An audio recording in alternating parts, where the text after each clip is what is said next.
السلام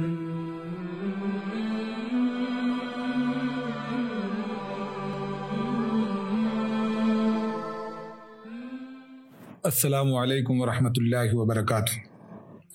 مولانا اسعد اسرائیلی صاحب کی کتاب اجالوں کا قافلہ، اس کتاب سے آج ہم تیسرا باب سنیں گے جس کا عنوان ہے بدلہ۔ آگ اگلتے سورج کی تمازت پورے شباب پر تھی، دہکتی ہوئی دھوپ میں آنکھیں موندی جا رہی تھی۔ مکہ سے طائف کو جانے والا ریگستانی راستہ حد نظر تک سنسان نظر آ رہا تھا، اور اس سناٹے میں صرف ایک سایہ مسلسل آگے بڑھتا جا رہا تھا۔ اڑتی ریت کے گرم چھکڑوں نے اسے ڈھانپ رکھا تھا، شولوں کی طرح سلگتی ریت میں اس کے پاؤں گڑے جا رہے تھے، لیکن اس سائے کا یہ سفر مسلسل کئی رات اور کئی دن سے اسی طرح جاری تھا۔ جانے کون سی لگن تھی جو اس سلگتے صحرا میں اسے بھٹکائے بھٹکائے پھر رہی تھی۔ گرم ریت پر چلتے چلتے اس کے تلووں میں چھالے پڑ گئے تھے، ہر قدم پر درد کی ایک لہر اس کے پورے وجود کو جھنجھنا دیتی تھی، لیکن اسے اپنے درد کا کوئی احساس نہ تھا۔ شاید اس کے من میں سلگنے والا شعلہ تلووں کے درد سے کہیں زیادہ شدید تھا۔ خدا کا نام لینے کے جرم میں مکہ کی سرزمین اس پر تنگ ہو گئی تھی۔ ایک ایک کر کے سبھی تو اس کا ساتھ چھوڑ گئے تھے۔ 9 سال، ہاں پورے 9 سال، تکلیف، جدوجہد، پریشانیوں اور تنہائیوں سے بھرے 9 سال۔ ان 9 برسوں کا کوئی لمحہ بھی اس کے لیے چین کا پیغامبر نہ بن سکا۔ اب تو اس کے وطن کی آغوش اس کے لیے بالکل ہی اجنبی ہو گئی تھی۔ ساری دنیا میں اس کے 2 ہی تو سہارے تھے، اس کے شفیق چچا اور اس کی باوفا بیوی، لیکن وہ دونوں بھی اس دنیا سے منہ موڑ چکے تھے۔ باپ، ماں، چچا، بیوی اور دوستوں کے ہر سہارے سے محروم۔ زندگی کی جدوجہد میں وہ بالکل اسی طرح تنہا تھا جیسے اس وقت وہ تپتے صحرا میں بالکل اکیلا تھا۔ اپنے وطن کے باسیوں، اپنے دوستوں اور اپنے رشتہ داروں سے مایوس اب وہ طائف جا رہا تھا کہ اسے تو ہر دروازہ کھٹکھٹانا تھا، اسے تو ہر موڑ پر دیے جلانے تھے، چاہے تمام دروازے بھیڑ کیوں نہ لیے گئے ہو، اور چاہے تمام گلیاں اس کے لیے اجنبی ہی کیوں نہ ہو گئی ہو۔ طائف میں بسنے والا قبیلہ ثقیف اگر اس دعوت کا علمبردار بن جائے تو یہ اجالا سارے عرب میں پھیل جائے گا۔ یہی آس، یہی آرزو اور یہی تمنا سینکڑوں میل لمبے اس جلتے راستے پر اسے کھینچے لیے جا رہی تھی۔ پہاڑوں، گڑھوں، دھول مٹی اور ریت سے اٹا یہ راستہ اس کے بلند حوصلوں کے آگے کوئی بھی روک نہ لگا سکا تھا۔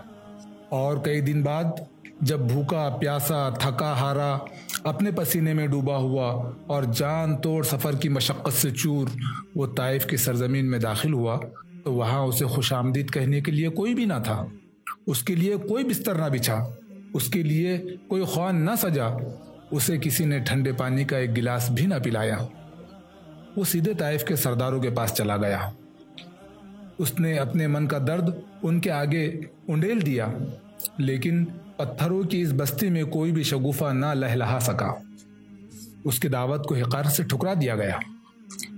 طائف کے سرداروں نے اس پر بدماش چھوڑ دیے، اور ان بدماشوں نے تھکن اور بھوک پیاس سے چور اس مقدس وجود پر پتھروں کی بارش کر دی۔ وہ پیچھے پیچھے تالیاں بجاتے جاتے اور تاک تاک کر اس کی ہڈیوں پر پتھر مار رہے تھے۔ تھکن اور ضعف سے لڑکھڑا کر وہ مقدس وجود زمین پر گر جاتا تو بدماش اس کے کندھے پکڑ کر دوبارہ کھڑے کر دیتے اور پتھروں کی بارش برسانا شروع کر دیتے۔ وہ بازو جنہوں نے سینکڑوں بھولے بھٹکوں کو راستہ بتایا، نہ جانے کتنی ضعیف بوڑھیوں کا بوجھ اٹھایا، آج لہولہان تھے۔ وہ پیر جنہوں نے ایک لمبے سفر کی ہزاروں صعوبتیں برداشت کی تھی صرف طائف والوں کی بھلائی کے لیے، خود طائف والوں نے انہیں خون میں نہلا دیا تھا۔ وہ سینہ جس میں انسانوں کا پیار سمندر کی طرح موجے لیتا تھا، آج اینٹوں کی مار سے چھلنی تھا۔ کون سا جرم کیا تھا اس انسان نے جس کی سزا طائف والوں نے اسے دی تھی؟ اس کا معصوم چہرہ تو اس کی بے داغ شخصیت کا آئینہ دار تھا، اور اس کی آنکھیں بتاتی تھی نہ جانے کتنی راتوں سے اسے سکون کی ایک نیند بھی میسر نہیں ہوئی ہے۔ گالیاں، پتھر، تالیاں اور دھکے، طائف کی سرزمین نے اپنے مقدس مہمان کا کیسا عجیب استقبال کیا تھا۔ پتھر برستے رہے، جسم سے خون بہتا رہا، اور وہ تھکا ہارا مسافر بے جان ہو کر زمین پر گر پڑا، تب طائف کے بدماش واپس لوٹ گئے۔ کچھ ہی دیر بعد اس کا وفادار غلام زید بن حارث حیران و پریشان اسے ڈھونڈتا ہوا وہاں پہنچ گیا۔ اپنے خون میں شرابور بے ہوش وہ زمین پر سمٹا پڑا تھا۔ آہستگی اور احترام کے ساتھ زید نے اسے اٹھا لیا اور ایک باغ کی طرف رخ کیا۔ غصہ اور انتقام کی آگ سے زید کی آنکھیں دہکی جا رہی تھی۔ مہمانوں کا احترام کرنا عربوں کی قدیم روایت رہی ہے، لیکن دنیا کے اس سب سے مقدس مہمان کے لیے طائف کے پاس صرف پتھروں اور گالیوں کی سوغات تھی۔ غصے کی یہ آگ پگھل پگھل کر افسوس کے آنسوؤں میں بدلتی گئی اور زید کی آنکھوں سے آنسو چھلکنے لگے۔ افسوس اور دکھ، بے کسی اور بے چارگی، درد اور گھٹن، کیا کچھ نہ گھلا ہوا تھا ان آنسوؤں میں۔ ہزار کوششوں کے باوجود سسکیاں رکتی ہی نہ تھی۔ باغ میں رک کر اس نے اپنے آقا کے زخم دھوئے، زخموں پر پٹیاں باندھی، نگاہ بھر کر اس معصوم چہرے کو دیکھا اور دیکھتا ہی رہ گیا۔ زید کے آقا کو ہوش آنے لگا تھا۔ دھیرے دھیرے ہلکے سے اٹھ کر اس نے چاروں طرف نظر ڈالی۔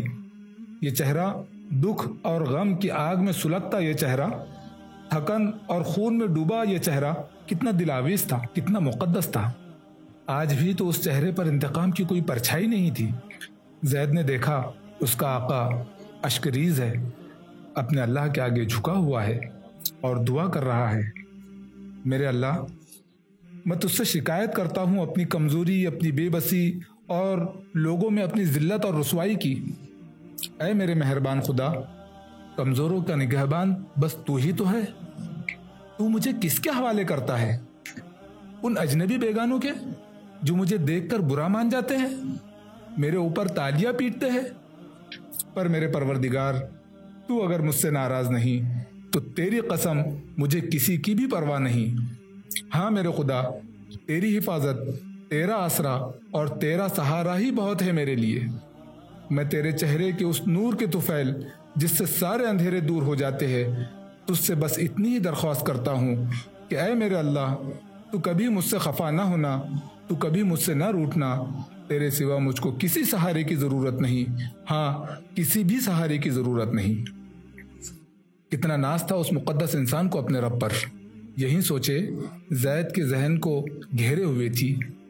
لیکن کیا طائف کے ان بدنہاد شریروں کو یوں ہی چھوڑ دینا چاہیے جنہوں نے اتنی دور سے آئے اپنے اس مقدس مہمان کے ساتھ یہ سلوک کیا؟ کیا ان سے کوئی بھی بدلہ نہ لیا جائے؟ زید سے یہ بات برداشت نہ ہو رہی تھی، اس کا سینہ درد سے پھٹا جا رہا تھا۔ حضور، دکھ نے زید کو آخر بے قرار کر ہی دیا، اور یہ دعا بھی تو مانگیے حضور کہ طائف کی یہ بدقسمت زمین جس پر آپ کے لہو کے قطرے گرے ہیں، ان ملعونوں پر پھٹ پڑے۔ حضور، یہ تباہ ہو جائے۔ حضور، ان کی لہلہاتی بستی پر آگ کی بارشیں برس پڑے، طائف کے پہاڑ انہیں کچل ڈالے۔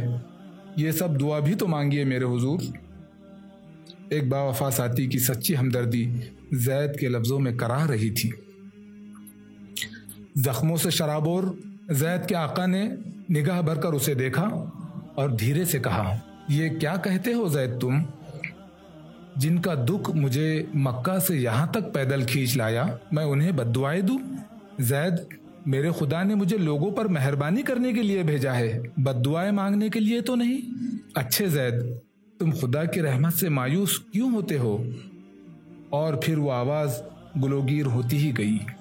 آج انہوں نے مجھے پتھر مارے ہیں، مجھے گالیاں دی ہے، مجھے لہو لہان کیا ہے، مگر مجھے اپنے رب کی رحمت سے پوری امید ہے کہ ایک دن ان کے بچے، ان کی نسلیں ضرور سر جھکائے اسلام کی آغوش میں آئیں گے۔ ان کے ویران دلوں میں ایک روز سچائی کے دیپ ضرور جگمگائیں گے۔ تم مجھ سے بدلہ لینے کی بات کرتے ہو زید؟ مہتاب کی طرح چمکتے اس چہرے پر بے تحاشا آنسو برستے جا رہے تھے، اور پھر زید نے دیکھا کئی دنوں سے جاگا، تھکا ہارا، بھوکا پیاسا، اپنے ہی خون میں ڈوبا، اپنے زخموں سے چور، اس کا مقدس آقا ایک بار پھر خدا کے دربار میں ہاتھ پھیلائے ہوئے تھا۔ اے میرے اللہ، طائف کے لوگوں نے جو سلوک میرے ساتھ کیا، اس کی سزا انہیں مت دینا۔ میرے اللہ، وہ مجھے پہچانتے ہی کب ہے؟ وہ تو مجھے جھوٹا سمجھتے ہیں نا؟ انہوں نے انجانے میں ہی تو مجھے جھٹلایا ہے۔ پروردگار تو ان پر رحمت کی بارشیں برسانا، میرے پروردگار اسلام کے اجالے سے ان کے دلوں کو روشن کر دینا۔ اے میرے خدایا، اپنے رحمت کے وسیع دامن میں تو طائف کے ان نادان باسیوں کو سمیٹ لینا۔ برستے ہوئے آنسوؤں میں لفظ ڈوبتے جا رہے تھے۔ زید کا دل چاہا وہ ان آنسوؤں کو چوم لے، لیکن عقیدت و احترام کے ابلتے جذبوں نے زید کے پاؤں روک لیے۔ محترم سامعین، آپ سماعت فرما رہے تھے اجالوں کا قافلہ کا تیسرا باب بدلہ۔ کل چوتھا باب پیش کیا جائے گا جو حضرت عمر کے قبول اسلام پر مبنی ہے اور جس کا عنوان ہے آنسوؤں کی گونج۔ میں عبدالباسط صدیقی آپ سے وداع لیتا ہوں اس امید پر کہ آپ اس پروگرام کو زیادہ سے زیادہ شیئر کریں گے۔ السلام علیکم ورحمۃ اللہ وبرکاتہ۔